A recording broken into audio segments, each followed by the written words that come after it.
There was a heated exchange today during a Senate hearing where the Commerce Secretary Howard Lutnick had a very tense exchange with Senator Van Hollen. Please watch this video till the end. Senator Van Hollen. Thank you. So, Mr. Secretary, I mentioned in my opening comments the RIF plans. On February 11th, President Trump signed an executive order requiring agency heads to plan, quote, large-scale reductions in force, known as RIFs, and agency reorganization plans. On March 27th, Senator Moran and I sent you a letter requesting that you send us the plans the department submitted to the White House. It's now June 4th. We've not received a response. We're in the middle of a budget hearing. First of all, you would agree, would you not, that your reorganization plans are relevant to the committee's consideration of the budget? I think our proposal for the budget is clear, so I think it takes those things into account. Mr. Secretary, let me ask you this. Are you going to provide us with the reorganization plan, and when? I will certainly get together with the department, and we will consider what information we can give you that makes sense. But I'm happy to work with you offline if you'd like.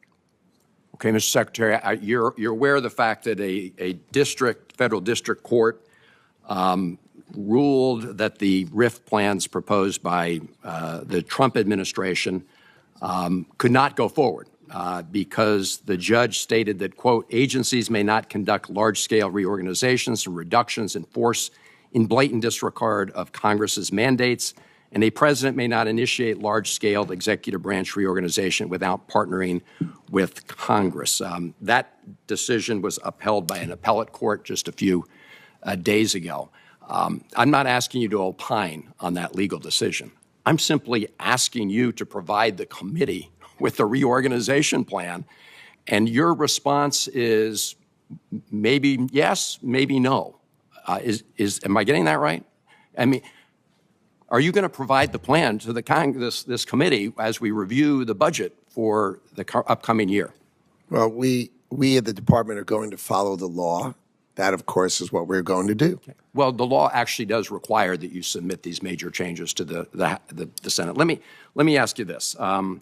I mentioned in my opening statement the fact that I'd sent a number of letters to you. Our staff has actually sent inquiries to your team.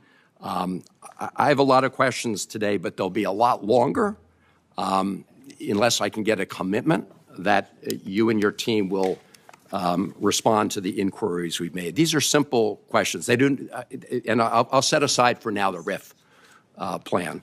And Mr. Chairman, I would ask unanimous consent to submit to the record the letters that I've sent to the Secretary and the staff inquiries that my team has made. Without objection. Okay. Mr. Secretary, will you agree, say, within a week to get responses to these inquiries?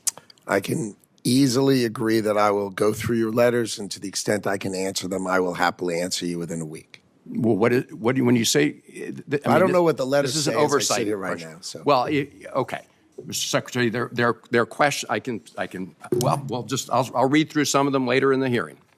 We can go through them one by one. They're pretty straightforward, simple questions about the implications of the department's actions on certain programs. Let me turn to the National Weather Service for a moment because, as you know, originally 600 staff were eliminated from the National Weather Service.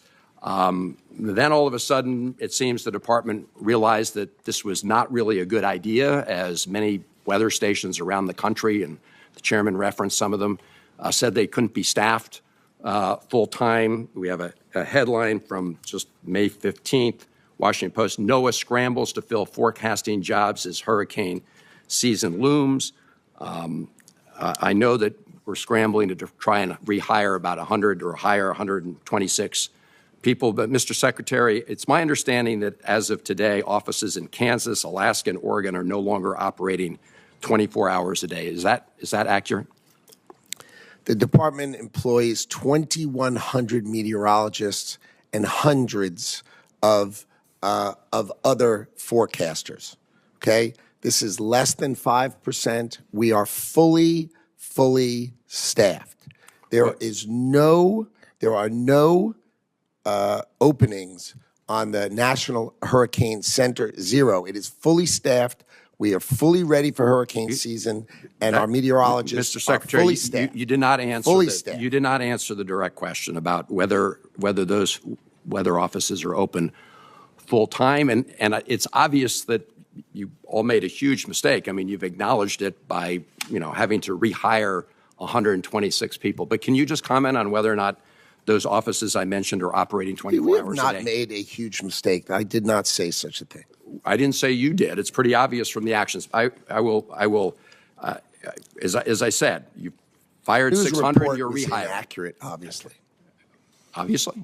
Obviously. We're happy to follow up, and you can provide the facts. Sure. Thank you, Mr. Chairman.